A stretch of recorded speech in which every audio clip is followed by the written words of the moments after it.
Marvel has told some pretty dark stories over the years, but Marvel's zombies might be one of the most fucked up. Because what happens when the world's greatest superheroes suddenly become flesh-eating monsters? Spider-Man, Wolverine, Captain America, Hulk, Thor, these are the people who are supposed to save the world. But in this universe, they're the ones destroying it. And the scariest part, they don't lose their powers.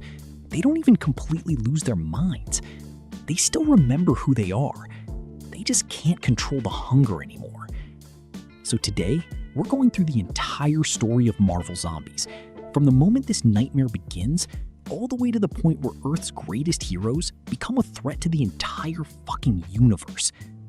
Let's get into it. We open with just Magneto's hand reaching into frame, and a caption telling us the machine that could have saved him from this dimension has just been destroyed. He's trapped here, with them. Then the big reveal, all of them at once. Thor, Moon Knight, Colonel America, Daredevil, Angel, Spider-Man, Wolverine, rotted, snarling, closing in on Magneto in a circle. Cap's dialogue here is almost sweet, if you didn't know better. He tells Magneto that if he gives up now, they'll make it quick, painless. It's such a normal hero thing to say. It's just in service of eating him. Magneto starts fighting back with his powers. Loose screws, bolts, a steering wheel yanking themselves off nearby wrecks and flying at the zombies like shrapnel. Thor and Colonel America both take metal straight to the face and just shrug it off. No pain receptors left to register it. He rips an entire steel girder out of rubble and slams it into Daredevil, who just absorbs the hit and keeps grinning through it. This is the moment you realize normal damage isn't gonna save him. These things don't feel anything. Spider-Man webs him mid-escape. Magneto breaks his own leg trying to get free. Cap picks his shield back up off the ground with this line about, "When we catch him, I get double rations." It's already turned into a competition over who gets to eat him. For a second, Magneto actually escapes, dragging himself across a rooftop, completely broken, telling himself to find a place to hide and heal. There's a real moment of hope here. He even contacts Asteroid M. There are other mutants alive up there, safe, and tells them not to come down, that it's not safe. In the middle of all this horror, he's still trying to protect people.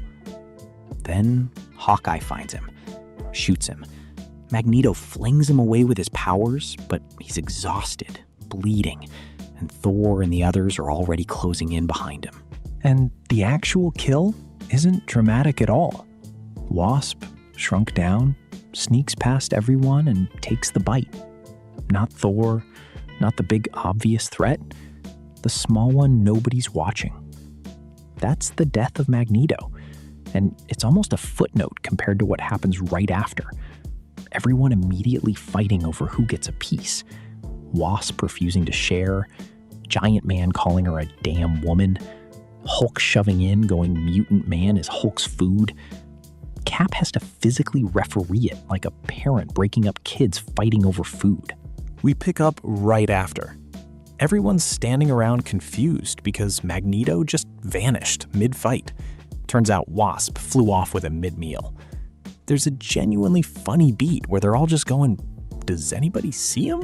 Where'd he go?" Like they lost their car keys, not a person they were about to eat. Giant Man, Hank, peels off from the group to find his wife. First hints something's off with him specifically. We cut to his secret basement lab. T'Challa, Black Panther, is strapped to a table, sedated, already missing pieces. Hank's talking to him like they're old friends catching up, saying he's glad T'Challa's unconscious because the mask helps my conscience. He's already rationalizing.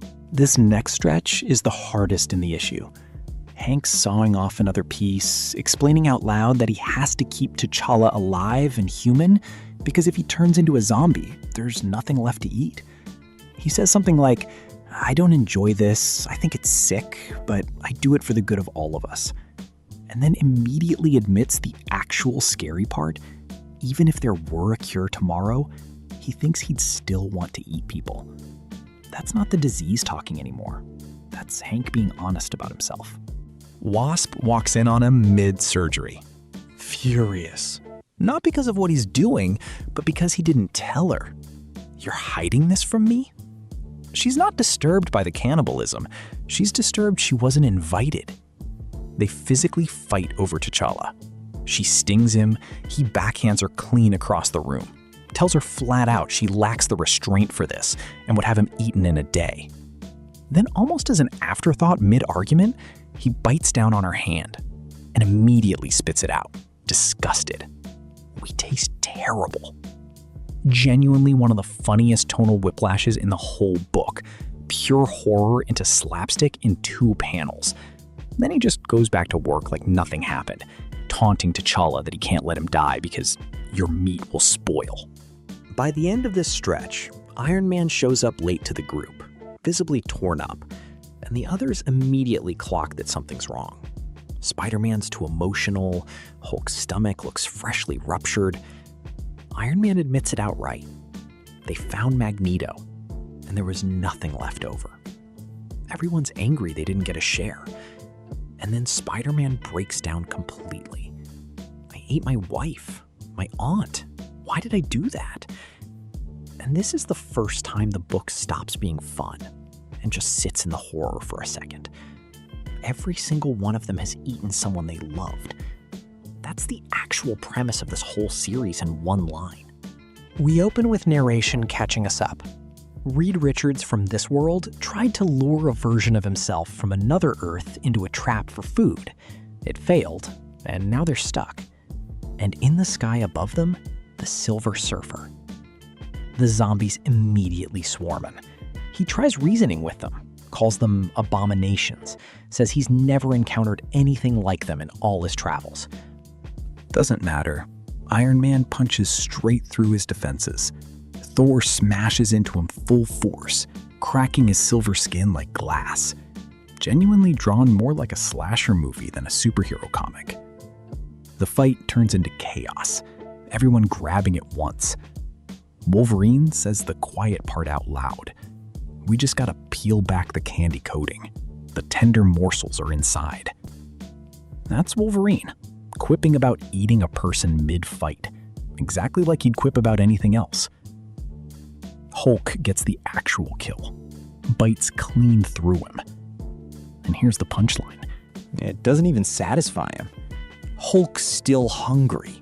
All Hulk got was shiny head. Head is mostly skull. The strongest one there is, and he still didn't get enough. Everyone else scrambles for the leftovers, arguing over rations. And there's a great beat where eating even a small piece of Surfer gives them a taste of his cosmic power. Iron Man notes he can fly now without his boot thrusters. Then a massive figure appears in the sky. Galactus. He announces he's been summoned, that his hunger is at its peak, and asks where his herald is. The response, completely deadpan. If by Silver Surfer you mean the silver guy who flew around on a surfboard, we ate him. Galactus' reaction is pure disbelief. What? And Iron Man, without missing a beat, tells him they don't mean to rain on his world-eating parade, but they're still hungry too. That's where issue 3 ends. The actual planet devourer of the Marvel Universe, staring down a group of B-list heroes who just ate his herald and are casually implying they'd eat him next if they could. Galactus decides they're not even worth toying with anymore and starts blasting the whole team at once with beams straight out of his eyes and hands, one shot vaporizing a car on the spot. He's not fighting for survival at this point. He's swatting flies. Luke Cage panics, asking how they're supposed to beat something this size. And even Spider-Man, usually the one cracking jokes, admits this guy's out of their league, especially with Reed Richards and the Fantastic Four stuck in another dimension and unavailable to help. Wolverine, of course, refuses to back down. His line here is basically that he's not giving up until he's got a chunk of Galactus in his gut, which is either admirable or completely deranged, depending on how you look at it. Iron Man rallies them with the logic that his size should motivate them, not scare him off. The bigger he is, the longer it'll take to actually eat all of him, so there's more time to work with. They throw everything they've got at him. Cosmic energy blasts absorbed from eating the surfer earlier, and Galactus just stands there and lets it happen. He tells them almost gently that he admires their resolve, that it's a trait he's noticed in a handful of the planets he's consumed, but that he's devoured countless worlds and fought actual armadas in the process. Their attack is barely a nuisance to him. This fight is going to end very soon and not in their favor. Luke Cage takes that as a bluff and tells everyone not to let up, but it's Iron Man, going by Hank at this point, since we learn later he's actually piloting Iron Man's armor while being Ant-Man underneath, who finally calls it. He says he doesn't have much body left to lose and doubts any of them could survive having what's left of them vaporized. Spider-Man agrees immediately and even nominates Tony as leader if it means getting them away from this thing. Everyone falls back to regroup, Hulk grumbling that he wants to eat Purple Man but doesn't want to die doing it, and gets reassured that they're not giving up, they're just going to come up with an actual plan first. Here's the detail that sells the whole tone of this book. As they retreat, someone points out that Galactus isn't even bothering to chase them, and the explanation is almost sad. He's here to eat the planet, not them specifically. They stopped being worth his attention the second they stopped actively trying to prevent him from achieving his goal. They're not even a threat anymore. They're background noise to a god. So they regroup at Hank Pym's lab, same secret basement lab we've already seen him keep T'Challa in, because he says he needs something that's in there to keep working long enough to find a way to beat Galactus. He's cagey about what exactly that is. We cut briefly to Wakanda, where a small group of surviving mutants finds the actual, human, still alive T'Challa wandering with Janet's severed head. The group immediately assumes he's working with the zombies since he's carrying a head around, and nearly executes him on the spot before he manages to convince them he's not infected, just a survivor trying to escape. One of them, Burns, attacks him anyway against orders and gets killed for it in self-defense. A whole subplot about human survivors trying to hold their fragile group together while dealing with someone who looks like exactly the kind of thing that's hunting them. Back at the lab, we get the reveal of what Hank's secret ingredient actually is. Vibranium, freshly stolen from Wakanda, plus mystic crystals lifted from Dr. Strange's sanctuary, and tech looted from both the Baxter Building and Dr. Doom's castle in Latveria. They've apparently been raiding every major hero and villain HQ on the planet for parts. And then, the other big reveal? Hank admits he's been eating leftover pieces of the Silver Surfer's body that fell off during the earlier fight, over and over, because something about his alien biology is fighting off the hunger better than regular human flesh does. Turns out, everyone but Spider-Man and Luke Cage has been doing the same thing. They say their bodies are too messed up already to bother. Cap explains their digestive systems have become so acidic now that they basically dissolve anything they eat almost instantly, meaning each piece of surfer they've saved keeps getting smaller and smaller every time they reuse it. They finish assembling some kind of amplifier device. The plan, apparently, is to use it against Galactus directly. Hank is fully hyped up at this point, practically salivating, telling everyone he's ready for fresh meat. Then we get one of the wildest single pages in the whole series, a massive crowd shot of basically every C-list and D-list Marvel villain and hero left alive on Earth converging on the fight. Venom, the Green Goblin, the Red Skull, even Dr. Doom's silhouette in the background. All of them zombified, all of them drawn by the same hunger toward Galactus. One of the Avengers just goes, "Who called in the cavalry?" and gets the reply, more like, "Who invited them to dinner?" Meanwhile, up on Asteroid M, we check in on the surviving human mutants. They've written off ever finding Magneto alive and assume the worst. But their expedition team returns with someone else entirely, the real human Black Panther, rescued from Earth. There's a great beat where their resident scientist gets way too excited about having a specimen to study before immediately catching himself and clarifying that they actually mean to study him to try to find a cure. T'Challa also insists on bringing along Wasp's severed, snapping head. Still alive, still trying to bite people, because he refuses to leave another living being behind to the inevitable. We meet Forge here too, another mutant survivor, who offers to help build T'Challa a proper prosthetic leg, since his makeshift crutch isn't going to hold up forever. Back on Earth, the team fires the amplifier weapon at Galactus all at once, timed together, since they're told it only works if every blast lands simultaneously, and they'll likely only get one shot at this. And the actual page-turn payoff of the issue is the amplified blast finally seeming to visibly hurt him for the first time, with narration pointing out that if he can be hurt, this might actually work. Galactus lets out this massive, agonized scream. The amplified blast actually staggers him for real this time, and every villain converging on the battlefield realizes it too, because suddenly everyone's shouting to run instead of attack. Dr. Doom, Venom, the Red Skull, all of them just scattering. But then he goes down, fully down. And that changes everything, because the second Galactus is on the ground, every single villain who was just fleeing pivots instantly into a feeding frenzy. Rhino's shouting that they could live off him for years. Someone's calling dibs on the eyeballs. Venom wants the brain. Nobody cares what part they get as long as it's a lot of it. This is a full predator swarm at this point. And that's when our heroes step in and basically say, not so fast. Cap tells the villains outright, our kill, our feast, pointing out that all they did was get the snot beaten out of them, while the real work was done. They don't want to have to hurt them to make them back off, but they will. Predictably, nobody backs off, and it turns into an all-out brawl between the two zombie factions. Heroes versus villains, fighting over the corpse of a cosmic god like it's a bar fight over the last plate of food. Venom taunts Spider-Man, saying this is his last chance to finally kill him. And Spider-Man just calmly tells him it's a safe bet he's not winning this one either. There's a great beat where Spider-Man notices Venom's symbiote is visibly dying, sluggish, not moving right, and Venom himself admits it, that he's no longer a suitable host in his current state. Spider-Man needles him about it.